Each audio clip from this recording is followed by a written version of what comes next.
سبحان ربك رب العزة عما يصفون وسلام على المرسلين والحمد لله رب العالمين. اللهم صل على سيدنا محمد وعلى آل سيدنا ومولانا محمد وبارك وسلم وصلی علیہ. واجب الاحترام عزیز دوستوں، بھائیوں اور بزرگوں، سماعت کرنے والی میری اسلامی ماں اور بہنوں، الحمدللہ اللہ پاک کے فضل و کرم سے ایک اچھے سفر پر ہم تمام مسلمان روانہ ہیں. الحمدللہ ابھی تک آپ تمام حضرات نے مسجد قباء اور الحمدللہ مسجد جمعہ اور مسجد قبلتین، ان جگہوں کی الحمدللہ آپ حضرات نے زیارت کی ہے. اور جامع خندق جہاں ہم ٹھہر نہیں سکے، سرسری طور پر الحمدللہ اس کی بھی زیارت ہوئی. اب اگلا مقام جو ہے جہاں الحمدللہ ہمارا اسٹے ہے، تھوڑی دیر کے لیے وہاں گاڑی رکے گی، وہ مقام عود ہے، جہاں پر اسلام کا دوسرا غزوہ نبی کریم صلی اللہ علیہ وسلم کی قیادت میں صحابہ کرام نے دین کے دشمنوں کے ساتھ لڑا.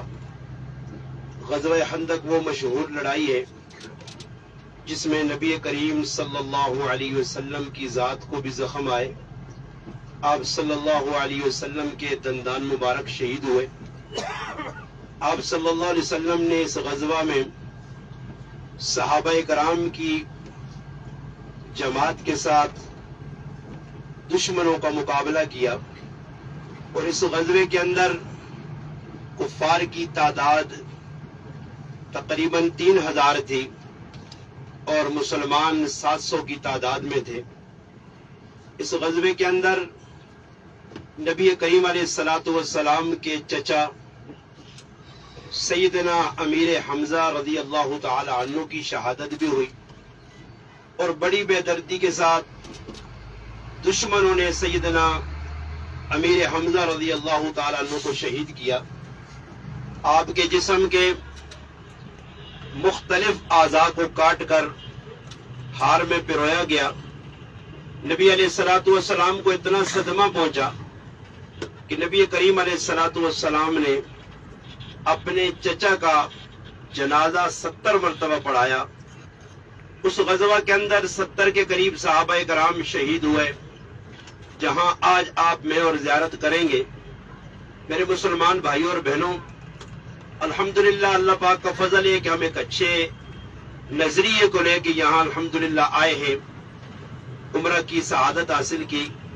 اب زیارات یہ صرف نام نمود کے لیے نہ ہو، بلکہ جہاں ہم جائیں تو تھوڑی سی عبرت پکڑیں کہ آج سے 1400 سال قبل جب نبی کریم علیہ السلام اور صحابہ کرام نے دین کو بچانے کے لیے، دین کی آبیاری کے لیے اپنا تن من دھن سب کچھ قربان کیا، صرف صحابہ کرام نہیں بلکہ صحابیات نے بھی، ازواج مطہرات نے بھی.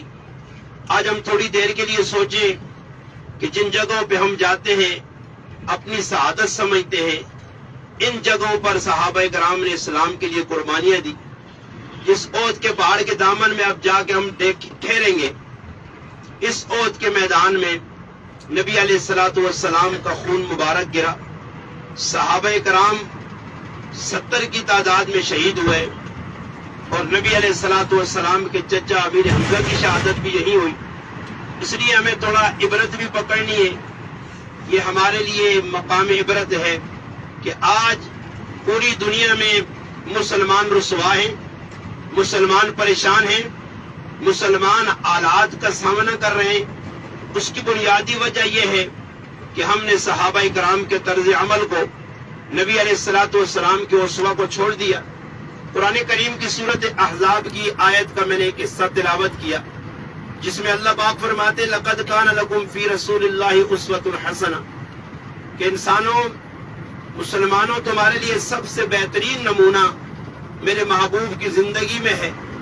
اب نبی علیہ السلام صرف نماز نہیں پڑھتے تھے، صرف روزہ نہیں رکھتے تھے، صرف حج اور زکوٰۃ نہیں ادا کرتے تھے، بلکہ آپ علیہ السلام نے صحابہ کرام کے عقائد بھی درست کیے، صحابہ کرام کو معاملات کی لین بھی سکھائی، صحابہ کرام نے معاشرے میں کیا کچھ کرنا ہے وہ بھی بتایا، صحابہ کرام کے اخلاق کیسے ہونے چاہیے وہ بھی بتائے، ساری چیزیں نبی کریم علیہ الصلوۃ والسلام نے بتائیں۔ اس لیے میرے مسلمانوں، جب تک عقائد، جب تک عبادات، جب تک معاملات، جب تک ہماری معاشرت یہ چیزیں درست نہیں ہوں گی، مسلمان ہمیشہ ظلم کی چکی میں پستے رہیں گے۔ اس لیے میں آپ سے گزارش کروں گا، ایک اچھے مقام پہ ہم جاتے ہیں تو ہم ان مسلمانوں کو بھی یاد رکھیں۔ آج فلسطین کے مسلمانوں پر ایک بڑا وقت آیا ہے، آزمائش اور ابتلا میں ہے، اور دیگر جو ہمارے مسلمان مرحومین ہیں جو زندہ ہیں، ہر کسی کے لیے دل جمی کے ساتھ اور رو رو کر ہم دعا کریں کہ ہم تو یہاں آ گئے، ہمارا حق بنتا ہے کہ ہم ان لوگوں کو اپنی دعاؤں میں یاد رکھیں، اور خصوصاً یہ نیت کر کے جائیں کہ ہم نے اپنی بقیہ زندگی جو ہے اللہ رسول کے حکموں کے مطابق گزارنی ہے۔ آج مسلمان ہر چیز میں آگے نکلنے کی کوشش کرتے ہیں۔ دنیاوی طور پر آپ دیکھیں، مسلمانوں نے بہت ساری چیزیں ایجاد کر لی اور ہر کام میں مسلمان ترقی چاہتا ہے، مگر اللہ معاف کرے، دین کے کام میں ہم کمزوری دکھاتے ہیں اور دین کے کام میں ہم پیچھے ہٹتے ہیں۔ جیسی نماز سیکھی ویسے ہی اب تک پڑھ رہے ہیں۔ ہمیں چاہیے کہ ہم اپنی نمازوں کو بہتر کریں، اچھی نماز پڑھیں، خشوع خضوع والی پڑھیں، اور دعا خوب دل جمی کے ساتھ مانگیں۔ حدیث پاک میں آتا ہے، اگر نبی کریم علیہ السلام نے فرمایا آپ کو رونا نہیں آتا، رونے والوں کی شکل بنائیں۔ یہاں رونے کا مقام ہے۔ اب جس مقام پہ ہم جا رہے ہیں، تھوڑی دیر کے لیے آپ نے اپنے دل و دماغ سے سب چیزوں کو نکال کے، خیالات کو ادھر ادھر سے ہٹا کر صرف اس خیال میں یہاں تھوڑی دیر ٹھہرے کہ یہاں اللہ کے رسول کے قدم لگے۔ یہ وہ پہاڑ ہے جہاں صحابہ کرام نے اپنا خون دیا، صحابہ کرام کی خون کی برکات سے الحمدللہ اسلام پوری دنیا میں پھیلا۔ اب مسلمانوں، ہم سے بھی اسلام کچھ مطالبہ کرتا ہے، اور وہ مطالبہ یہ ہے کہ ہم بھی اسلام کو الحمدللہ اپنا اوڑھنا بچھونا بنائیں۔ جب اسلام کے مطابق ہماری زندگی ہوگی، ہمارے اخلاقیات ہوں گے، ہمارے معاملات ہوں گے، معاشرت ہوگی، انشاءاللہ تعالی دنیا کے اندر اسلام بھی پھلے گا، پھولے گا، پھیلے گا، اور اسلام ہمارے گھروں میں ہوگا، گھر میں برکات ہوگی۔ میں اکثر اپنے بیانات میں جب پاکستان میں ہوتے ہیں تو کہتا ہوں کہ اب لوگ رونا حالات کر ہوتے ہیں، مگر اپنے اعمال کی طرف نہیں دیکھتے کہ ہم کیا کر رہے ہیں۔ آج ہمارے اوپر جتنے حالات آئے، یہ صرف اور صرف ہمارے اعمال کی بدولت ہے۔ قرآن کریم میں ہے، اللہ پاک فرماتے ہیں، ظہر الفساد فی البر والبحر بما کسبت ایدی الناس، فرمایا یہ جتنا خشکی تری میں فساد آ رہا ہے، یہ جتنے امتحان اور حالات آ رہے ہیں، اس کی بنیادی وجہ یہ تمہارے اپنے ہاتھوں کی کمائی ہے۔ جیسے تم اعمال اللہ کے پاس بھیجو گے، ویسے حالات مسلمانوں تم پر آئیں گے۔ اب ہمیں چاہیے کہ ہم اپنے اعمال کا جائزہ لیں۔ یہاں جو آئے حضرات اچھی نیت لے کر آئے ہیں، تو یہاں سے اپنی زندگیوں کو تبدیل کر کے جائیں۔